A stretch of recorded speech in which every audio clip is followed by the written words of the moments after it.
எனக்கு அவ்வளோ நல்ல தமிழ் தெரியாது. ஆனாலும் நான் பேசுகிறேன்.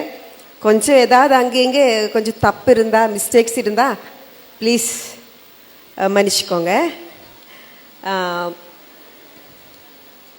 எனக்கு தமிழ் மொழி ரொம்ப நல்லா பிடிக்கும். ஏன்னா அது ஒரு பொய்டிக்கல் லாங்குவேஜ், ஒரு அழகான ஒரு தமிழ் மொழி. அதோடு அதிகமாக எனக்கு தமிழ் மக்களை ரொம்ப பிடிக்கும். ஏன்னா எங்க கையில் இல்லாத ஒரு கலாச்சாரம் உங்க கையில உண்டு. வந்தாரே வரவேற்கும் தமிழகம், வந்தாரே வாழவிக்கும் தமிழகம். நல்ல ஒரு கலாச்சாரம். இப்ப நாங்க யாராவது பார்த்தீங்கன்னா முதல்ல பார்க்கும்போது நீங்க கேட்பீங்க, சாப்பிட்டீங்களா, நல்லா இருக்கீங்களா, அப்படி கேட்க எவ்வளவு அருமையா நீங்க கேட்பீங்க தெரியுமா? எனக்கு ரொம்ப பிடிச்சது. அப்ப சில கஷ்டங்கள் துன்பங்கள் எல்லாம் வந்தாலும் நீங்க கவலைப்பட வேண்டாங்க. கடவுள் யாரையுமே வேஸ்டாக பாழாக படைத்தது கிடையாது. யாரையுமே பாழாக படைத்தது கிடையாது. அவருக்கு தெரியும் உனக்கு என்ன, உங்களுக்கு என்ன தேவைன்னு தெரிஞ்சு கரெக்ட் டைம்ல ரைட் டைம்ல கிடைக்கும். ஆனா கொஞ்சம் வெயிட் பண்ணணும். எனக்கு பிடிச்ச ஒரு சேயிங் உண்டா, you are not going through the pain, you are growing through the pain. இப்ப வேதனைகள், கஷ்டங்கள், துன்பங்கள், சோதனைகள் எல்லாம் நம்மளை க்ரோ பண்ண வைக்கிறது. தோல்விகள் நம்ம சந்திக்கும் போது நாளைக்கு வெற்றி உண்டுன்னு தெரியணும். வெற்றி உண்டு. ஏதாவது பிரச்சனை வரும்போது நம்ம கடவுள்கிட்ட, ஆண்டவர்கிட்ட பிரேயர் பண்றது எப்படின்னு தெரியுமா? நான் பிரேயர் பண்ணது இப்படி.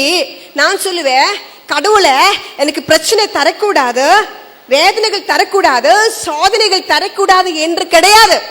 மாறாக கடவுளை நீ வேதனைகள் பிரச்சனைகள் எல்லாம் தாருங்க, ஆனா இவ அனைத்தையும் சுமக்கிறதுக்குள்ள கிருபை கூடித்தாரோம் அப்படின்னு நான் பிரேயர் பண்ணுவேன். ஏதாவது கஷ்டங்கள் துன்பங்கள் எது இருந்தாலும் நம்மளால முடியல என்று நினைக்கிற டைம்ல நம்ம இதயத்துக்குள்ளாடி இருக்கிற கடவுளை அப்படி பிடிச்சிட்டு சொல்லணும், கடவுளே ஆண்டவரை என்னால முடியாது, நீங்க ஹெல்ப் பண்ணுங்கன்னு சொன்னீங்க பாருங்க, அந்த டைம்ல கண்டிப்பா வந்துருவாரு.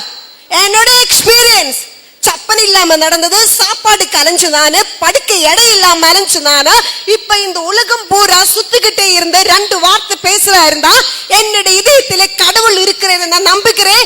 கடவுள் எந்த டைம்லுமே ஏதாவது சூழ்நிலையில என்னை கைவிட மாட்டாங்கன்னு நம்பிக்கை இருக்கு. அந்த நம்பிக்கை இருந்தா உண்டுல எந்த பிரச்சனையும் வராது உங்க லைஃப்ல.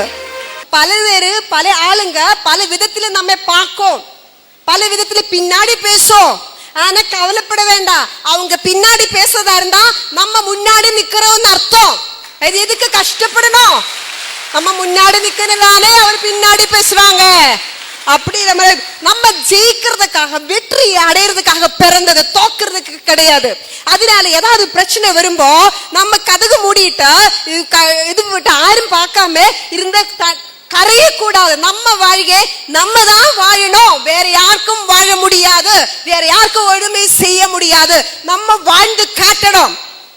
Don't be discouraged by what people see in you, be encouraged by what God sees in you.